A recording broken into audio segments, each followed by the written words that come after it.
Welcome to Fight to Fame Gaming Talk. The next few episodes, I'm going to be talking about different games in the casino. Today, I'm going to start with the first one.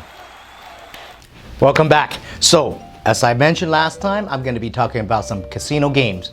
And can you guess what this table is? Here it is, baccarat. It was originally created back in Italy. It's called baccarat, meaning zero. What does that mean? Basically, there are 4 cards the dealer will pass out, one on the banker side, one on the player side, and they open up. If it shows up all 10s or kings, queens, or kings, those are considered zero. So that game have evolved into nowadays regular baccarat, American baccarat. Now, before that, it was actually very famous in France. It went into France, and it's called chemin de fer. What you see here is a big baccarat table layout. Not many casinos use this anymore. But on this table, casino players can pass a shoe around and deal the cards on their own. Major difference is there are more dealers on this table. There's 1, 2, 3, and it takes at least 2 floormen, one standing here, another standing here, to watch the game. And compared to baccarat tables you see in the casino nowadays, only the dealer can deal the cards. Now, let me tell you about the game itself. You see, there is a banker and a player. Basically, your choice of betting banker or player, whichever that comes out. And later I will explain to you why and when do you bet that. And there's one more bet, it's called tie. When the 2 cards, banker or player, comes out as tie, and if you bet on tie, you win. Now, nowadays baccarat, a lot of times they would have a board, and I'll show you exactly how that board looks like. So what we have right here, it could be called game history or scoreboard.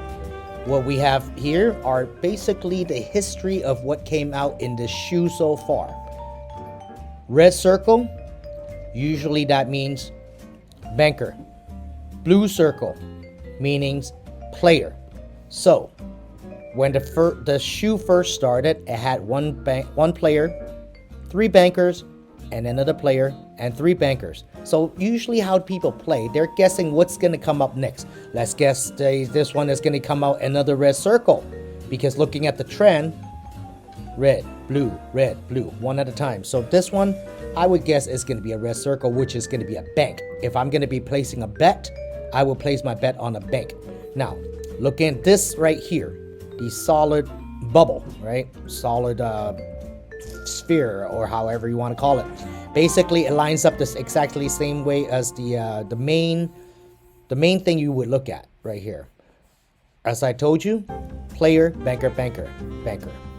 Player, banker, banker, banker.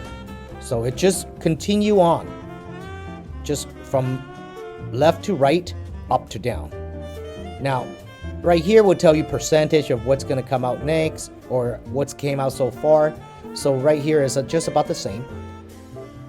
These 3 categories right here is a little bit tricky, okay? These, you look at the trend right here. What do you think is going to come out next? If you think it's going to come out with a small blue circle next, looking at the trend right here, 3 and 3. So you think it's a small blue circle. You look on this side right here, small blue circle, you will be placing your bet on a player. Now looking at this, looks like it doesn't pass 2, right? So you could think it's going to be a solid blue circle. So you look right here again, solid blue circle, you'll be placing a bet on a player. Now looking at this, it's the same thing, just lines coming, just looking at the trend. Look at right here. These are, just whatever that came out on the history of the game itself. So you're looking at this, you think the next line is going to be a blue line or red line. Let's say if you think it's going to be a red line, the next thing that comes out in a red line. So you look right here, red line, where is that? Okay, right there, red line. So you will think it's going to come out with a banker. So here it is, your scoreboard. So I just explained to you what is a scoreboard, but so the layout of the game itself. Earlier I told you this is where you place your bet on tie, and this is your banker, this is your player. And you're looking at the scoreboard, that's where you want to place your bet. Neither player, banker, or tie.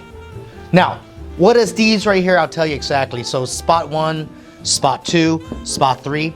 These are called commission. Now, banker has a tendency to come out more often than the player by 1.2%. So in order for the casino to avoid, stop people from betting only banks, they put a 5% commission. Whenever you place a bet on a bank and you win, you get a commission charge of 5%. Simply said, if you place a bet of $100, you get $5 commission. So if your number 6 spot, they'll put a $5, they call it lammer, right there, $5 lammer. So by the end of the shoe, or sometimes in the middle, they will want to pay off their commission. Then they take it out from this spot, have them pay whatever they have accumulated on commission. So player, when you win on a player, you do not get charged on any commission. So there you have it, baccarat. I'm not going to go into detail as far as explaining how to pass out the cards, but you just have to know banker does have a tendency to come out more often by 1.2%. All right, I'll see you next time.